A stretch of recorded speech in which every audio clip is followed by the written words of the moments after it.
কাশি থামছে না, শ্বাস নিতে কষ্ট? আজই নিন ফ্যামিক্স কাফ অ্যান্ড ব্রঙ্কিয়াল সিরাপ। দ্রুত আরাম প্রাকৃতিক উপায়ে। সাধারণ সর্দি, কাশি, জমাট বাঁধা কফ, শুকনো কাশি, ধূমপানজনিত কাশি, শ্বাসকষ্ট ও পুরাতন হাঁপানিতে কার্যকর।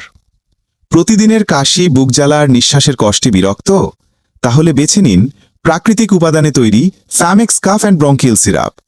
এর হার্বাল ফর্মুলা দ্রুত কফ নরম করে, শ্বাস প্রশ্বাসে নিয়ে আসে আরাম। ঘুম পায় না, মাথা ঝিমায় না, শুধু পান আরাম। ফ্যামিক্স, কাশি ও ব্রঙ্কিয়াল সমস্যার প্রাকৃতিক সমাধান।